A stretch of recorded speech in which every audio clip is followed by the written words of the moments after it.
It's time for Declare Your Independence with Ernest Hancock.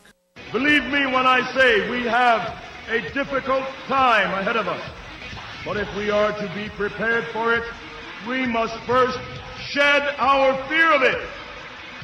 I stand here without fear because I remember that I am here not because of the path that lies before me, but because of the path that lies behind me. I remember that for 100 years we have fought these machines. And after a century of war, I remember that which matters most. We are still here! Tonight, let us make them remember we are not afraid!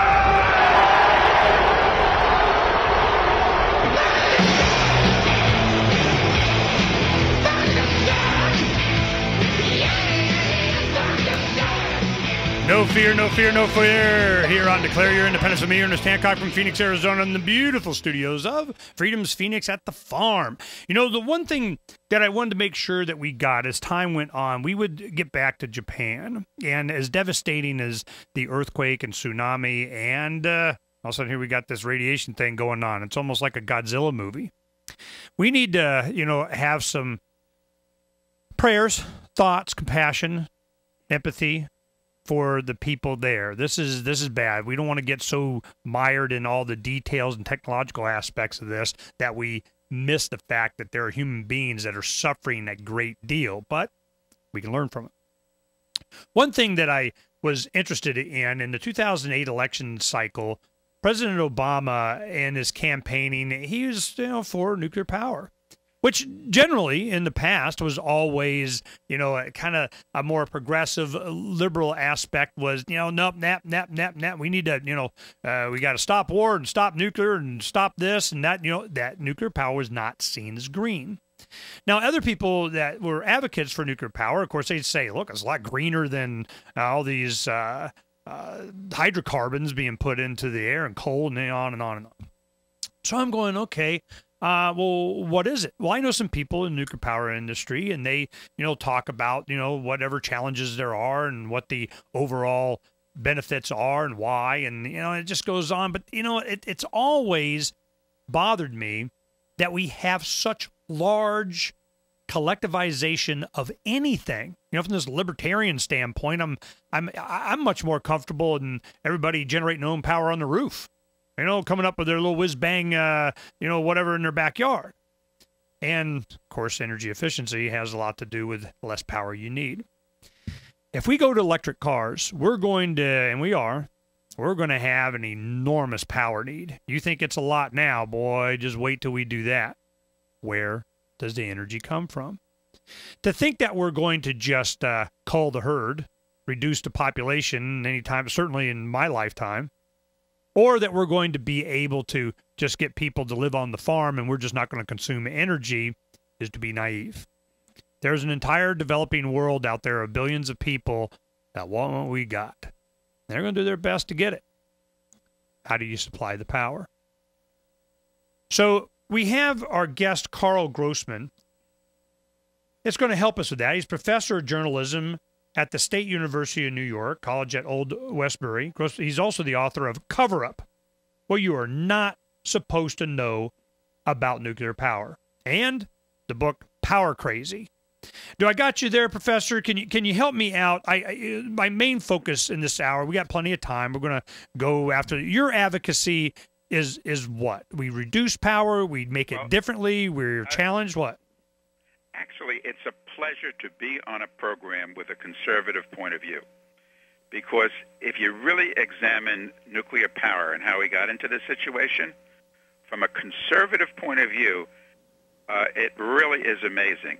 And just give me a couple of minutes to explain how it all happened.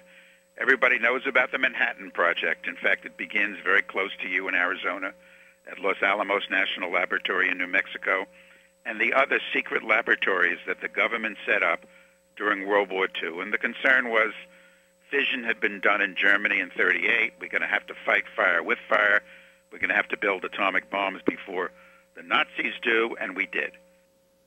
But the important years, and I write about this in all my books at length, and in some of the TV programs I've done on this, 46, 47, 48, 49. The scientists, the engineers, the bureaucrats at those laboratories set up during the Manhattan Project, which became the Atomic Energy Commission in 1946, looked for things to perpetuate their vested interest. I mean, a couple of $1 billion was spent on the Manhattan Project during the war, and that would be maybe $20 billion today. 125,000 people were employed. In 46, 47, 48, it was like, well, the ultimate conservative nightmare. Government sets up an office and wants to perpetuate the damn office, no matter how ridiculous the product or the process. So what occurs, and again, I've documented this in all my work, they build more nuclear weapons and they build the hydrogen bomb, but they ask what else can be done with nuclear technology to perpetuate this little establishment that has been created, in fact, the big establishment. So they do some pretty nutty kind of things. They figure they will use nuclear devices as a substitute for TNT and will detonate, excavate. Well, at one point there was a scheme to build the Panatomic Canal, string 125 nuclear devices across the Isthmus of Panama, set them off, and we'd have, boom, a new canal until the people down there got a little concerned about the nuclear debris, which would rain on them for several months.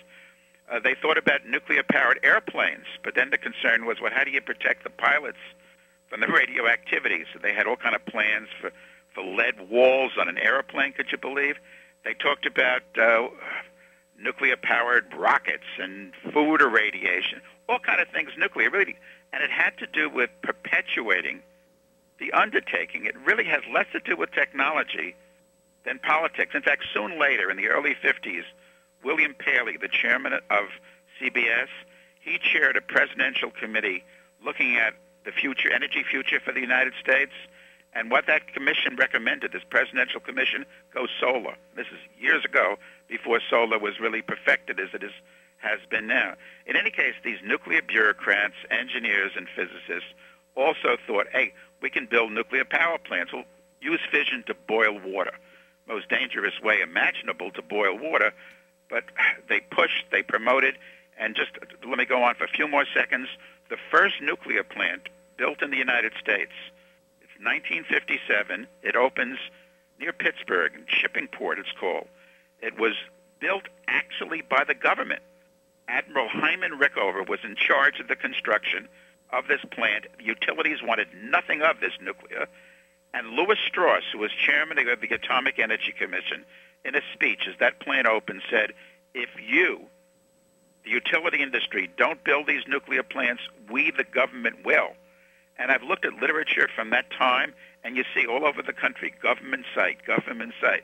They really threatened the utilities. And just one last thing, in 1957, too, in terms of property rights and human rights, the stick was, we're going to build them if you don't, you utilities. The carrot was, what we'll do is we'll pass a law, it's called the Price-Anderson Act, which would limit liability in the event of a catastrophic accident to $560 million, and the government would pay the first $500 million. And it was supposed to be just temporary, just to get this would-be industry going. Well, it's still the law of the land. If we had an accident like Fukushima in the United States, because of Price-Anderson, all we'd be able to collect is a few pennies on a dollar. In fact, listeners should go to their homeowners insurance. Just look at your homeowners insurance, maybe after the show, and you'll see a clause in everybody's homeowners insurance in America. It's called the nuclear clause, which says this policy doesn't cover loss or damage caused by radiation because of Price-Anderson Act. That to sum up, what nuclear power is, in my judgment, is one of the ultimate government-based, vested interest kind of nightmares. Social and economic engineering using power of the atom. I understand. We're going to get into more details when we come back with our special guest, Karl Grossman, because this is an opportunity for us to understand how we got where we are and where we're going. We'll be right back.